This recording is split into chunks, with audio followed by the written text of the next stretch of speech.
Hello दोस्तों, नमस्कार। आपके अपने यूट्यूब चैनल पर आपका स्वागत है। इस वीडियो में हम बात करेंगे उन खबरों के बारे में जिसकी वजह से इस हफ्ते बाजार में काफ़ी हलचल हो सकती है। ट्रंप के टैरिफ को लेकर एक बड़ा अपडेट है, साथ ही क्रूड ऑयल का क्या भाव है और बाजार के ऊपर आने वाले हफ्तों में क्या इम्पैक्ट रह सकता है, सभी चीज़ों को इस वीडियो में कवर करेंगे। वीडियो शुरू करने से पहले कहना चाहूँगा, अगर किसी ने चैनल पर फर्स्ट टाइम विजिट किया है तो चैनल को सब्सक्राइब कर लें और बेल आइकन को ज़रूर दबा लें। तो दोस्तों, लास्ट वीक भारतीय बाजारों के लिए काफ़ी नेगेटिव रहा है। लगातार गिरावट देखने को मिले। 5 दिन में ही हम लोग को लगभग निफ्टी 50 पौने 2% उठते देखने को मिला और एक महीने के अंदर भी ये लाल निशान में देखने को मिला है। सेंसेक्स का भी यही हाल है। यहाँ पर भी फ्राइडे को काफ़ी प्रेशर रहा। 5 दिन में ये इंडेक्स भी लगभग 2% टूटा, यानी कि पिछले हफ्ते में इतनी ज़्यादा गिरावट हुई। बीच में जो बाजार में रिकवरी आई थी वो भी हमें वाइप आउट होते देखने को मिली है। हालांकि फ्राइडे को अमेरिका के बाजार हरे निशान में बंद हुए। डाउ जोन्स लगभग 235 पॉइंट की तेजी के साथ क्लोज हुआ। नैस्डैक में हालांकि लाल निशान में कारोबार रहा। 160 पॉइंट की गिरावट के साथ में नैस्डैक हमें क्लोज होते देखने को मिला है। क्योंकि लास्ट में क्या हुआ है, यूएस ईरान के बीच में काफ़ी तनाव बढ़ते देखने को मिला। हम लोगों को हॉर्मुज के साथ साथ रेड सी में भी तनाव बढ़ते देखने को मिला और उसकी वजह से क्रूड ऑयल के प्राइस काफ़ी ज़्यादा बढ़े हैं और इसी का इम्पैक्ट हमें दुनिया भर के बाज़ारों के ऊपर देखने को मिला है। लेकिन इसमें हमें एक राहत की खबर देखने को मिल रही है जो कहीं ना कहीं बाज़ार के लिए इस हफ्ते थोड़ा पॉजिटिव साबित हो सकती है, क्योंकि अभी तक के जो अपडेट है वो पॉजिटिव हैं। लेकिन आपको पता है, ट्रंप है अमेरिका में, कभी भी कुछ भी हो सकता है, तो उसको लेकर आपको लेटेस्ट अपडेट ज़रूर ध्यान में रखना है। अब खबर क्या है दोस्तों, खबर ये है कि यूएस और ईरान में फ़िलहाल जो दोनों तरफ से हमले हो रहे थे उनको फ़िलहाल रोक दिया गया है। ट्रंप की तरफ से इनको पॉज कर दिया गया है। यूएस की तरफ से जो स्ट्राइक ईरान के ऊपर होने वाली थी, ये हम लोग को दोस्तों फ़िलहाल दोनों तरफ से हमले रुकते देखने को मिले हैं और कूटनीति के जरिए ये बातचीत करते हुए देखने को मिल रहे हैं। तो ये एक कहीं ना कहीं पॉजिटिव फैक्टर देखने को मिल रहा है यूएस की तरफ से। ये जो फिलहाल हमले रोके गए हैं, ये बाजार के लिए कहीं ना कहीं एक हम पॉजिटिव साइन बोल सकते हैं।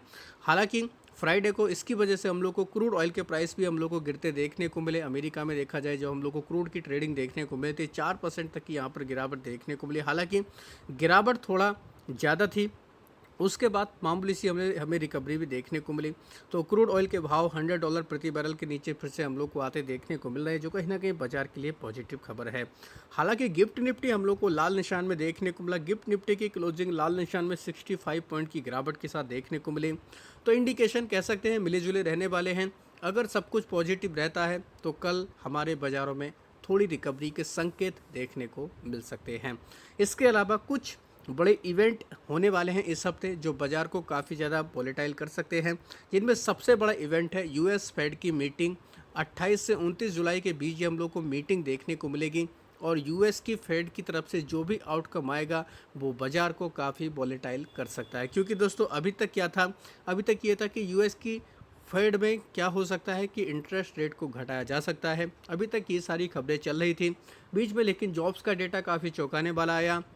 उसके बाद जो अनुमान था कि इंटरेस्ट रेट को घटाया जा सकता है, उसको उसके बाद यानी जॉब्स के डेटा के आने के बाद क्या अनुमान देखने को मिला कि इंटरेस्ट रेट को बढ़ाया जा सकता है।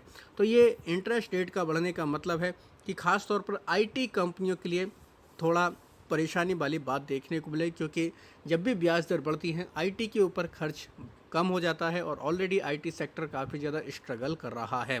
तो यूएस फेड की मीटिंग हमें देखने को मिलेगी। अभी अगर देखा जाए 38% एनालिस्ट का मानना है कि 25 बेसिस पॉइंट के आधार पर इंटरेस्ट को दोस्तों बढ़ाया जा सकता है और बाकी का मानना है कि अभी इसको होल्ड रखा जाएगा, कोई भी चेंज नहीं किया जाएगा। तो लेट्स सी, देखते हैं क्या सारी चीज़ें हम लोग को आगे चल के देखने को मिलेंगी। तो ये बाज़ार के लिए काफ़ी इंपॉर्टेंट ट्रिगर देखने को मिलेगा जो कहीं ना कहीं बाज़ार की दिशा को भी तय कर सकता है।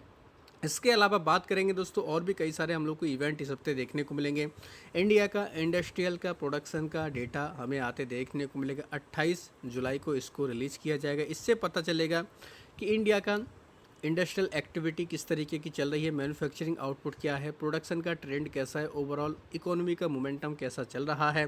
यूएस का क्रूड ऑयल इन्वेंट्रीज का डेटा 29 जुलाई को आएगा। इससे भी हमें पता चलेगा किस तरीके की डिमांड है, क्या कंडीशन है, एनर्जी प्राइस के मूवमेंट को लेकर क्या चीज़ें चल रही है। और यूएस फेड की मीटिंग का मैं आप लोगों को ऑलरेडी बता ही चुका हूँ। 30 जुलाई को यूएस एफओएमसी की प्रेस कॉन्फ्रेंस भी देखने को मिलेगी। इससे पता चलेगा कि आगे का गाइडेंस किस तरीके का यूएस का फेड लेकर चल रहा है। तो ये भी बाज़ार काफ़ी ज़्यादा डीपली इसको भी वॉच करने वाला है। साथ ही बात करेंगे बैंक ऑफ इंग्लैंड का इंटरेस्ट रेट का डिसीजन 30 जुलाई को देखने को मिलेगा। और देखा जाए तो यूके का मॉनेटरी पॉलिसी का एक्सपेक्टेशन अगर देखा जाए तो कहीं ना कहीं काफ़ी एग्रेसिव फिलहाल देखने को मिल रहा है। तो ये भी बाज़ार के लिए कहीं ना कहीं काफ़ी इंपॉर्टेंट रहने वाला है। जर्मनी का सीपीआई का इन्फ्लेशन का डेटा आएगा 30 जुलाई को, तो इसके ऊपर भी बाज़ार की निगाह रहेगी। इसके अलावा यूएस का कोर पीसी प्राइस इंडेक्स का डेटा आते देखने को मिलेगा। और ये भी कहना कि काफ़ी पॉजिटिव मतलब बाज़ार के लिए काफ़ी इम्पोर्टेंट रहता है, क्योंकि इससे ही पता चलता है कि किस तरीके का इन्फ्लेशन रहेगा, किस तरीके का आगे चल के इंटरेस्ट रेट को लेकर उम्मीदें होने वाली हैं। ये सारी चीज़ें इसी से पता चलती है। यूएस का कोर पीसीई प्राइस इंडेक्स का डेटा भी 30 जुलाई को ही आते देखने को मिलेगा।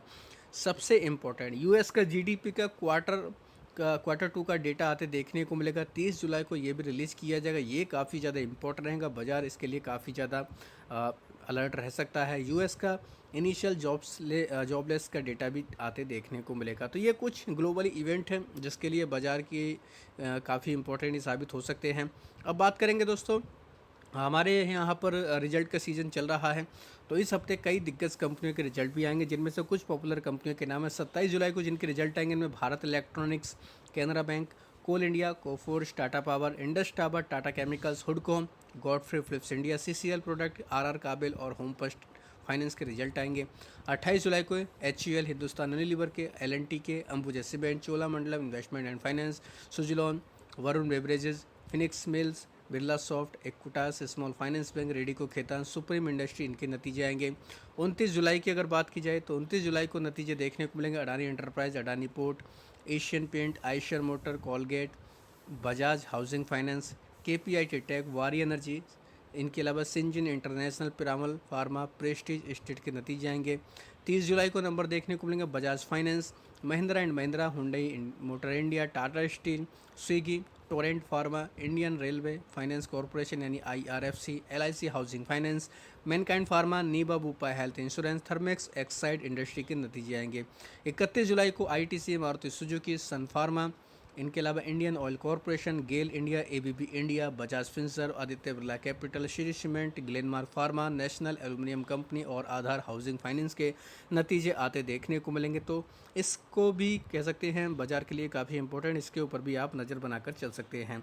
इस हफ्ते कई सारी कंपनियों के हम लोग को कॉर्पोरेट एक्शन भी देखने को मिलेगा। उससे पहले बात करते हैं ट्रंप के टैरिफ को लेकर।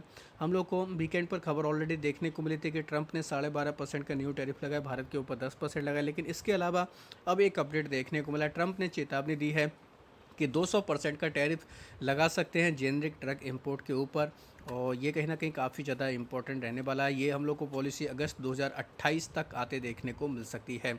तो कह सकते हैं कहीं ना कहीं काफ़ी इंपॉर्टेंट ये खबर है। तो इसकी वजह से फार्मा से जुड़ी हुई कंपनियां के ऊपर नज़र रख सकते हैं आप लोग, उनके ऊपर थोड़ा बहुत असर आ सकता है। इस हफ्ते कई सारी कंपनियों में कॉर्पोरेट एक्शन रहेगा, जैसे अमर राजा बैटरी, अमर राजा एनर्जी मोबिलिटी की बात करेंगे, 5 रुपये 20 पैसे का डिविडेंड है। बिरला केबल में डिविडेंड है। क्रिसिल में 10 रुपये का इंटरिम डिविडेंड, दीपक नाइट्राइट में 7.5 रुपये का डिविडेंड। और भी कई सारी कंपनी आप लोग देख सकते हैं। परसिस्टेंट सिस्टम में 18 रुपये का डिविडेंड रहेगा। तो ये कंपनियां फोकस में रहेंगी। इनके अलावा जीएमएम फॉडलर में 1 रुपये का डिविडेंड, हार्डविन इंडिया में बोनस रहेगा 2:5 के रेशो में, यानी कि 5 इक्विटी जिसके पास है उसको 2 बोनस के रूप में मिलेंगे। तो ये भी कहीं ना कहीं कह सकते हैं इन कंपनी के लिए काफ़ी इंपॉर्टेंट अपडेट हैं, तो इनको जरूर आप जाकर चेक कर सकते हैं। काफ़ी लंबी लिस्ट दोस्तों देखने को मिल रही है। पीएफसी में भी हम लोग को 3.95 का डिविडेंड देखने को मिलेगा। कल्याणी स्टील में 10 रुपये का डिविडेंड। तो ये हफ्ता काफ़ी ज़्यादा इंपॉर्टेंट बाजार के लिए रहने वाला है। तो डिटेल में जाकर आप इनको लेकर खबर पढ़ सकते हैं, उसके अकॉर्डिंग अपनी रणनीति को बना सकते हैं। वीडियो अगर आपको ये पसंद आया है तो चैनल को सब्सक्राइब कर लें और बेल आइकन को ज़रूर दबा लें।